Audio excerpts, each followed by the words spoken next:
Nous sommes Erev Shabbat Kitetse Tafshin Peivav. Il y a une mitzvah assez intéressante dans le parasha. Le ma'aké, on doit faire un ma'aké lorsqu'on construit une maison. Qui tivne bait chadash, on dit la Torah, v'asita ma'aké legagecha, ve'lo tasim damim beveitecha, ki yipol nofel imenu. Lorsque tu construiras une nouvelle maison, tu mettras une barrière à ton toit et tu n'auras pas de sang dans ta maison, car tombera celui qui tombera de ce ma'aké. Stam, Bémet, on peut juste se poser la question, ça nous interpelle. Pourquoi est-ce que la Torah nous donne d'Avka une mitzvah tellement spécifique, un cas de figure tellement spécifique? On peut s'imaginer plein de cas où il y a une obligation générale qu'on a vu dans Parashat Vayetranan, l'Ishmaratem Me'od Nafshoteichem, qu'il faut faire attention à sa vie, il faut faire attention de préserver la vie. Pourquoi est-ce que la Torah a choisi d'Avka ce ma'aké qui Paul anofel mimenu, car il tombera, celui qui tombera? Il y a beaucoup de dangers qu'on peut imaginer, beaucoup de cas de figure, de dangers qu'on pourrait éviter, mais la Torah n'a pas donné de mitzvah spécifique. Seulement, ma'aké, on est obligé de faire un ma'aké lorsqu'on construit un toit. À part cela, hein, il y a un midrash qui est très étonnant. Mer un midrash, Rabbi Ishmael Omer, Ba'a katuv lelametra, she'en adam yodea keitzad hu nidon. Nous dit le midrash, le pasouk, qui nous dit qu'on doit construire un ma'aké sur le toit, qu'on doit construire une barrière autour d'un toit. Lorsqu'on construit une nouvelle maison, ça vient nous enseigner qu'une personne ne sait pas quel sera son jugement. Comme dit le passouk dans Kohelet, ki lo yeda adam et ito, car un homme ne connaît pas son moment, c'est-à-dire le moment où il quittera ce monde. Kedagim shenechazim b'metzuda, comme les poissons qui sont attrapés par le filet. L'Ichora, a priori, qu'est-ce que Chazal nous enseigne ici? Puisqu'on ne sait pas quand est-ce que Kadosh Baruch Hu va nous juger et comment est-ce qu'on va être jugé, donc c'est possible que Chas Shalom, on peut tomber, nous ou quelqu'un d'autre peut tomber d'un toit, et donc on doit mettre une barrière pour que ce jugement n'aura pas lieu, pour que ce jugement ne pourra pas arriver. Et l'Ichora, qu'est-ce que c'est que cette histoire? Alors on aurait pu poser la question, comment est-ce qu'on peut fuir du jugement divin? Si Kadosh Baruch Hu a décidé qu'on meurt d'une certaine mort, leur haleine ou l'alcool Israël, alors on aura beau faire tout ce qu'on veut, ça ne marchera pas. On sait très bien qu'on ne peut pas fuir notre destin, fuir notre sort, le sort qu'Alash Baruch Hu nous réserve. On a vu ce qui s'est passé avec Yona ben Amittai, qu'on lit pas dans la Haftara de Maftir Yona. Yona ben Amittai a essayé de s'enfuir de son sort et Kadosh Baruch Hu lui a montré que on ne peut pas suivre, on ne peut pas fuir d'Akadosh Baruch Hu. Alors quoi? Ici, Akadosh Baruch Hu, si quelqu'un il a été décrété sur lui qu'il va tomber. Maintenant, on aura beau construire toutes les barrières du monde, ça ne servira à rien. Alors, de mettre sur ça, il faut ramener le fameux Midrash dans Parashat Vaïgash. Dans Parashat Vaïgash, Yaakov Avinu dit aux frères de Yosef, de Binyamin, Vayomer lo yired beni imachem. Je ne veux pas que mon fils descende. Alors Rashi ramène déjà ce Midrash, Bra ou Asson, nous dit le Pasuk. Parce que si vous allez prendre Binyamin avec vous, Chaz v'Shalom, il peut lui arriver un malheur. Alors demande à Rashi, mais un malheur, s'il arrive un malheur, il peut arriver aussi un malheur, Chas v'Shalom, chez Yaakov Avinu, même s'il le tient dans ses bras, il peut lui arriver quelque chose si Akadosh Baruch Hu décide. Les lamedra, c'est pour nous enseigner, Shahayotzel aderech Satan mekatrego, celui qui va en chemin, le Satan, il est mekatreg. Le Satan, il se réveille. Lorsqu'il y a un moment de danger, le Satan, il est là et il se réveille pour éveiller le din, pour éveiller le jugement défavorable envers la personne, et il y a un vrai risque. Rabbi Yossi ben Hanina, comme on voit dans la Mishnah de Bameh Adlikin, al shalosh averot nashim meitot bishat leidatan. Sur trois averot, les femmes risquent de mourir lorsqu'elles donnent vie, lorsqu'elles accouchent. Alors pourquoi est-ce que Davka bishat leidatan, ça aurait pu être à n'importe quel moment? Elamai satan mekatrek bishat asakana. Il a fait. Le Satan, il est là au moment du danger. Donc, si quelqu'un se trouve sur un toit sans barrière, c'est un moment de danger. Et puisque le Satan, il est mécatrique, donc il faut trouver une solution. C'est quoi la solution? C'est qu'il n'y ait plus de situation de danger. Pour voir ce qu'il n'y aura plus de situation de danger, on va construire un maquet. Le Saïda, très joli. Mais là, il faut comprendre. C'est quoi ce Mahamar? La maître, chez un Adam Yodea, on ne sait pas comment est-ce qu'on est jugé. L'Ichora, si Chazal veut nous enseigner ici qu'on ne sait pas comment est-ce qu'on est jugé, qu'on ne sait pas quelle sera notre fin et quel sera notre destin et quel sera notre sort, pourquoi est-ce que Chazal ont choisi d'Afka sur ce passage très spécifique de construction, la construction d'une barrière? d'un maaké dans une maison, ça aurait pas été mieux si Chazal nous l'avait écrit, par exemple, dans une règle plus générale, comme Venishmartem Me'olen Ashotechem de Parashat Vaetchanan. On doit faire attention de préserver nos vies, parce que nos vies ne sont pas sans danger, et s'il y a un danger, alors cette année, il met quatre règles. Comme ça, règle générale. Pourquoi est-ce que Dafka dans le Maaké, on nous enseigne, tu sais, on ne sait pas quand est-ce qu'on va mourir, comme les Dagim, dans Metsuda, les poissons, ils sont attrapés par des filets, ils savent pas, ils pensaient pas qu'ils allaient mourir comme ça. Alors, il faut comprendre ce midrash, il faut comprendre le sens de cette mitzvah tellement spécifique pour un danger tellement spécifique. Et aussi, il y a encore une question, aussi dans un midrash, dans un Mahamar Chazal que Rashi nous amène, sur les mots du verset qui Paul Anophel, car tombera celui qui tombera. C'est-à-dire quoi, Paul Anophel? On m'a dit Paul Anophel. L'otasin d'ayon beitecha, Shema Paul, Shema Paul, Adam, par exemple. On peut écrire comme ça. C'est quoi Paul Anophel? Tombera celui qui tombera. Nous dit le Midrash, dans Rashi, Raoui Ayaze Misheshet Imei Bereshit. Celui-ci, Bémet, il aurait dû mourir depuis la création du monde. C'est-à-dire que depuis la création du monde, ça a déjà été décrété que ce monsieur-là allait mourir. Ou en tout cas, on le savait plutôt. Comme ça, les Farashim, ils expliquent. C'est pas que c'était décrété comme ça. C'était décrété par ses avérotes, parce qu'une personne ne meurt pas sans faute. Chet memit, c'est la faute qui donne mort, qui donne la mort. Donc ce monsieur-là, en vérité, il aurait pu mourir. On savait qu'il allait fauter, on savait qu'il allait mourir. Mais chez Bereshit, pas que ça a été décrété forcément comme ça. Fais attention que la chova, que cette dureté, ce digne de punition que ce monsieur mérite, certes, depuis Shechem Bereshit, n'arrive pas à travers toi, à travers ton manque d'attention par ta négligence de ne pas avoir construit de maraké. Donc ne sois pas un chayav, fais un maraké, tu seras zakat. Mais galgin zchut al yedei zakai vechova al yedei chayav, c'est ça que le Midrash nous dit. On amène un mérite par quelqu'un de méritant et le contraire par quelqu'un de pas méritant. Maintenant, c'est intéressant parce que ici, qu'est-ce que j'ai? J'ai une maison, ça Paul.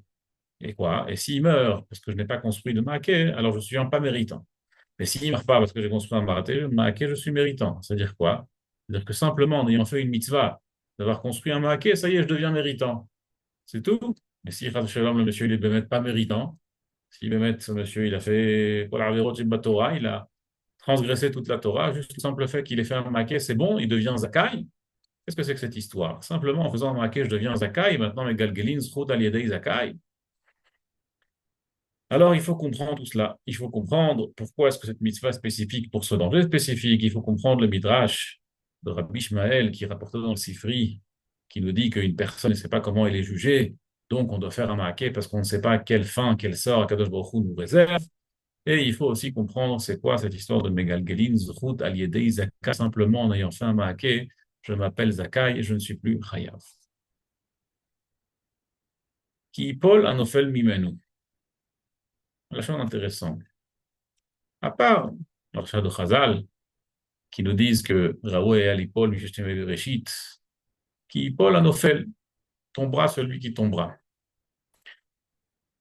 Mazet tombera celui qui tombera. Le fameux passage dans Mishlei, Sheva Yipol Tzadik Vekam. Sheva Yipol Tzadik Vekam. Le Tzadik tombera 7 fois, mais à la fin il se lèvera. 7 fois l'Avdavka. 7 fois c'est beaucoup de fois. Mais 7, on va tout de suite voir que 7 c'est un chiffre, c'est pas Stam. Pas Stam. Le passage ramène le chiffre 7. Dit le Imre MS, le Tzadik Libracha, Make Gimatria Ira. Make c'est Gimatria Ira. Crainte. La crainte de qui, évidemment? Crainte d'Akadosh Baruch Hu. Qui Paul Anofel, Hainu Anefilot Shela Adam. Qui Paul Anofel, celui qui tombe tombera, ce sont les chutes d'une personne. L'homme tombe. Le tzaddik tombe. N'importe quel homme tombe. Si le tzaddik tombe, n'importe qui tombe. N'importe quelle personne tombe. Et afin de préparer ces chutes, afin de pouvoir se relever, on doit se munir de quelque chose. Et ce quelque chose, c'est la construction d'un maraquet. Et ce maraquet, c'est quoi? C'est Ira.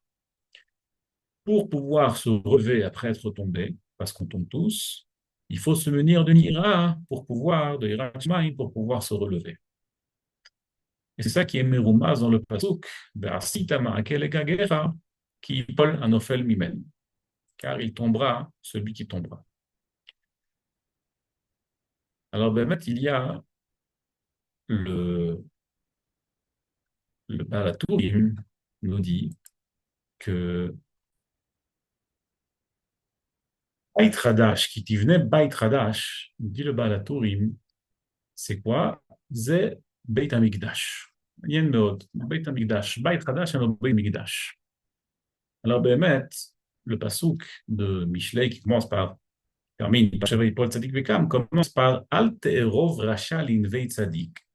Que le rachat ne fasse pas une embuscade sur la maison d'un tzaddik.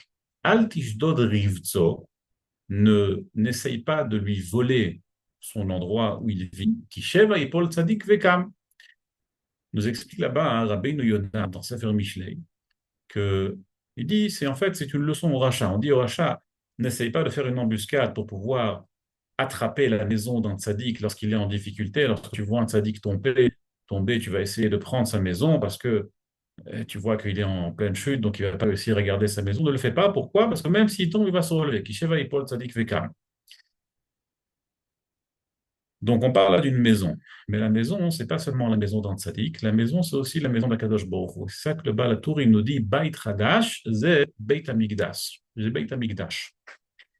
Et le chiffre Sheva fait référence aux 7 Batei Mikdash. Pourquoi 7 Batei Mikdash? Parce qu'il y a eu Ohel Moed, il y a eu Ohel Moed qui était au Midbar. Après, il y a eu Gilgal, le Mishkan qui était dans Gilgal. Après, il y a eu Mishkan Shiloh. Après, il y a eu Nov. Après, il y a eu Givron, Beit Rishon, Beit Sheni. Et évidemment, Beit Lishi qui ne fait pas partie du compte parce que celui-ci sera au Medlad ou le Meolamim. Celui-ci ne tombera jamais. Mais les 7 Beit Mikdash qui sont tombés, ce sont les 7 Beit Mikdash qui ont existé auparavant. Donc ça, c'est le Beit Hadash. Beit Hamikdash. Le Beit Hamikdash aussi, qui est l'endroit d'Akadosh Baruch Hu, le Beit Hashem, l'endroit où réside Akadosh Baruch Hu. Et il lecha Beit Gadol Misé, il n'y a pas de plus grande maison plus forte que celle de Akadosh Baruch Hu. Et même elle, elle tombe. Kalvachom à la maison du Sadiq. Mais la différence, c'est quoi? C'est qu'il se relève. Sur ça, dit le pasuk dans Micha Zain, qui n'a falti kamti. Le Zohar Akadosh écrit que chaque âme, il y a ce qu'on appelle Zain Idnin, parce que dans Daniel, Zain Idnin, chaque personne, il a 7 périodes dans sa vie. Des périodes comme ça, des périodes comme ça. Je ne sais pas si on peut les reconnaître, ces périodes-là. Mais chaque personne traverse cette période dans la vie. Le Zohar HaKadosh dit qu'il y a aussi 7 jugements. Il dit le Yerushalmi que chaque personne, je l'ai très connu, chaque personne dans la vie de ces personnes-là, le Beit HaMikdash n'a pas été construit. Kol she'ein Beit HaMikdash nivna beyamav, tout celui où le Beit HaMikdash n'a pas été construit durant sa vie, c'est comme s'il a été détruit dans sa vie. Ça veut dire que toute la vie d'un homme, elle est comparée au Beit HaMikdash. Donc les Zayn Beit HaMikdash sont en parallèle des Zayn Idnin. Donc le Beit Hadash, qui est le Beit HaMikdash, qui lui aussi tombe, c'est un parallèle aux 7 périodes de la vie d'une personne où on tombe et on se relève. Et surtout, ce sont les 7 jugements qu'une personne traverse durant son existence. Nous dit le Zohar HaKadosh, je vous lis le Pérouche HaSoulam, qu'il y a plusieurs batédines qu'une personne doit traverser. Le premier, c'est le din ayon, lorsque l'âme sort du corps. Le premier, c'est le din dans ses paroles qui vont devant lui, c'est écrit Kruzim Alav. Après, c'est le din lorsqu'il rentre dans le kever. Après, c'est le din à kever, après il est dans le kever. Après, c'est le din à tolaim lo alenu. Après, c'est le din ginom. Après, c'est le din le roi qui olech meshotet ba'olam. Il ne trouve pas d'endroit, chiashlim ma'asav, etc., etc. Et enfin, un din dans Triat Emetim, comme c'est écrit dans Tosfot de Rosh Hashanah. Mishum zen, nous dit le Zohar HaKadosh, une personne doit, lorsqu'il est encore dans ce monde-ci, l'irame adono, craindre son Seigneur, craindre son Créateur, ou l'istakel vechol yom bayom ma'asav, et de regarder chaque jour ses actions, ve'yashuv alem lifne adono, pour pouvoir se relever, pour pouvoir faire face aux Zayn Idnin, aux Zayn Dinin, aux Zayn Nefilot, aux 7 Nefilot. Évidemment, c'est un remez, mais c'est surtout les chutes que chacun y rencontre. il faut se munir, il faut travailler. Et c'est le moment pour travailler, pour acquérir de la Hirat Shamayim. C'est ça que le Sifri nous dit sur le Pasuk, qui Paul Anofel Mimenu, nous dit Rabbi Ishmael, parce qu'on ne sait pas, et la mettre à She'en Adam Yodea Keitzan Hudidon, parce qu'une personne ne sait pas comment est-ce qu'il va être jugé, pas comment il va être jugé, comment il va mourir. Ça, c'est pas tellement intéressant de savoir comment on va mourir. Quand on va mourir, on le saura. Mais Keitzan Hudidon, c'est qu'on ne sait pas comment est-ce qu'on va être jugé. Ça, c'est déjà plus inquiétant. Et donc, puisqu'on ne sait pas comment est-ce qu'on va être jugé, il faut faire quoi? Construire un maaké. Maaké, c'est quoi? Maaké, c'est Ira. Et c'est ça le qui Paul Anofel Mimeno, parce qu'on va tomber 7 fois. Et c'est pour ça que cette mitzvah n'est pas anodine juste pour nous dire qu'il faut enlever s'il y a un danger. Là, plutôt, évidemment, qu'il y a une mitzvah qui est plutôt de construire un maaké pour enlever un danger. Mais il y a ici une grande leçon, Al-Derech HaMussar, que la Torah nous enseigne, qu'il faut se munir d'un maaké, qu'il faut se munir de Yirat Shamayim pour toutes les défilotes qu'une personne aura durant sa vie. Qui dit lorsque tu construiras une nouvelle construction, dans chaque nouvelle entreprise, dans chaque nouvelle étape, dans chaque nouvelle année surtout, me dit le Ibrahim, et Rosh Hashanah, c'est comme un Bait Hadash, Shana Hadasha, Chachim Yamim, c'est les Amim Noraim. Donc on a été Magdim Chodesh Elul pour se munir de Yirat Shamayim, Ve'asit Ma'akel Egagecha, Ve'lotasim Damim Beveitecha, qui Paul Anofel, et comme ça on pourra se relever du din, se relever de nos chutes. Begmar Ephraim, il dit encore un remez nifla. Il dit que Maaké avec le Kolel, c'est Gimatria Reish Yud Vav, 216. 216, c'est la Gimatria de Gvura. Gvura, c'est tout ce qui est dur, tout ce qui est dit. Et Gagecha, c'est Maaké le Gagecha. Gagecha, c'est Gimatria 26. 26, c'est le Shem d'Akadosh Baruch Hu, Yud Kei Vav Kei, qui est Rachamim, qui est Chassadim, qui sont les choses plus douces de la part d'Akadosh Baruch Hu, mais aussi de notre part. Et donc, si on est Ma'akel et Gagecha, on est Mamtik les Gvurot avec les Chassadim, on fait les Chassadim, c'est le moment où on n'est pas dans le din, on est dans les Chassadim, on est gentil avec autrui, on est Baal Chesed, on est Baal Midot avec le clan Israël, on est Mamtik les Gvurot avec les Chassadim, alors grâce à cela, l'Otavidamim, les Beitecha, tu n'auras pas de sang, et qui pour la Nofel Mimenu, grâce à cela, tu pourras te relever du din, le Rosh Hashanah. Alors, c'est le moment où on doit travailler notre Hirat Shamayim. C'est évidemment pas un grand chidouche, mais au moins, on voit un remez dans notre paracha que c'est quelque chose de fondamental pour pouvoir nous accompagner durant cette vie, durant toutes les néphilotes qu'on est contraint de rencontrer, et même un tzaddik rencontre. Donc, alors, ceux qui ne sont pas tzaddik comme moi, alors, on doit se munir du Hirat Shamayim, construire notre Hirat Shamayim, être matik les gvurot avec les chassadim, en faisant du chesed avec autrui. Et grâce à cela, Kadosh Baruch Hu Bedrat Hashem nous jugera favorablement et on aura tous Shana Tova, Metoka et une Ktiva Vechatima Tova. Kol tu et Shabbat Shalom.